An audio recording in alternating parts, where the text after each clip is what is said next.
కూటమి అభ్యర్థి పేరాబత్తుల రాజశేఖర్ని ఎన్నికల కమిషన్ డిస్క్వాలిఫై చేయాలి అని గ్రాడ్యుయేట్ ఎమ్మెల్సీ ఎన్నికల్లో స్వతంత్ర అభ్యర్థిగా పోటీ చేస్తున్న జీవీ సుందర్ డిమాండ్ చేశారు. స్థానిక రాజీవ్ గాంధీ కళాశాలలో జరిగిన విలేకరుల సమావేశంలో ఆయన మాట్లాడారు. కూటమి అభ్యర్థి ఓటర్లకి ట్రాన్స్పోర్ట్కి టికెట్లు ఏర్పాటు చేస్తున్నారని, దీనిపై సీఈఓకి మెయిల్ పంపారని సుందర్ తెలిపారు. రిటర్నింగ్ ఆఫీసర్ స్పందించి వెంటనే పేరాబత్తుల రాజశేఖర్ని డిస్క్వాలిఫై చేసి ప్రజాస్వామ్యాన్ని కాపాడాలి అని సుందర్ విజ్ఞప్తి చేశారు. ఎమ్మెల్సీ అభ్యర్థి జాబితా విషయంలో నెంబర్ కేటాయించడంలో పలు సందేహాలు ఉన్నాయన్నారు. ఆల్ఫాబెట్ ఆర్డర్లో పీడీఎఫ్ అభ్యర్థి వీరరాఘవులకి స్వతంత్ర అభ్యర్థి అయిన తనకి దీని ప్రాతిపదిక మీద నెంబర్ ఇచ్చారన్న సందేహాలు ఉన్నాయన్నారు. క్యూఆర్ కోడ్ స్కాన్ ద్వారా ఓటర్లకు ఎలా మభ్యపెడుతున్నారో వివరించారు.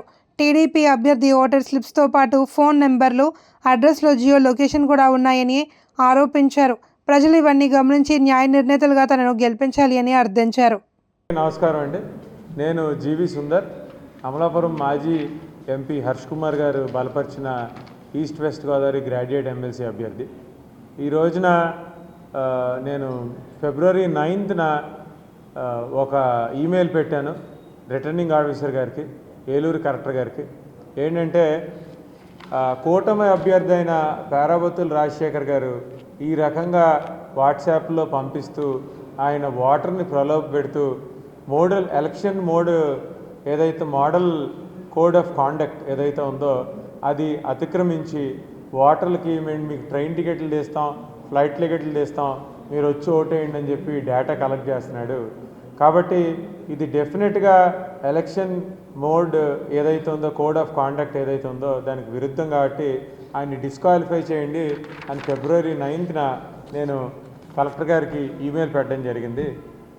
ఆవిడ దగ్గర నుంచి ఏ విధమైన రెస్పాన్స్ లేకపోయేసరికి 12న సెంట్రల్ ఎలక్షన్ కమిషన్ కూడా నేను ఈమెయిల్ పెట్టడం జరిగింది. అది 12వ తారీఖున ఆవిడకి పెట్టిన ఈమెయిలే వాళ్ళకు కూడా ఫార్వర్డ్ చేశాను. దాని తర్వాత నిన్న స్క్రూటినీకి పిలిపించారు ఫైనల్ లిస్ట్ అనౌన్స్ చేయడానికి. అప్పుడు మేడం ఏదో మీటింగ్లో ఉన్నారు.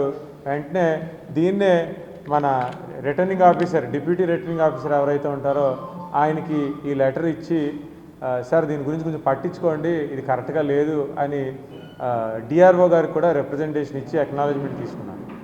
ఇక్కడ ఏంటంటే టీడీపీ క్యాండిడేట్కి ఏం 2 కొమ్ములు ఉండవు, మీ ఇండిపెండెంట్ క్యాండిడేట్లుగా మేమేం తక్కువ కాదు. డెఫినెట్గా ప్రజల వాయిస్ని గట్టిగా వినిపించగలం. ప్రజల వాయిస్ని వినిపించడానికి ఫేర్ అండ్ ట్రాన్స్పరెంట్ ఎలక్షన్ జరగాలి. ఇది ఒక టీడీపీ గవర్నమెంట్ పదవిలో ఉంది కదా అని చెప్పి వాళ్ళకి తగ్గట్టు వాళ్ళకి నచ్చినట్టు జరగడం కరెక్ట్ కాదు. డెఫినెట్గా దీని మీద ఇది ప్రజల ముందు ఉంచుతున్నాను. టీడీపీ క్యాండిడేట్ ఎవరైతే ఉన్నారో ఆయన ఖచ్చితంగా ఎలక్షన్ కోడ్ ఆఫ్ కాండక్ట్ ఏదైతే ఉందో అది ఆయన అతిక్రమించారు. ఆయన ఈ బేసిస్ మీద ఖచ్చితంగా ఆయన్ని డిస్క్వాలిఫై చేయాలని రిటర్నింగ్ ఆఫీసర్ గారిని మీ ద్వారా కోరుతున్నాను. ఇది మమ్మాటికి తప్పు.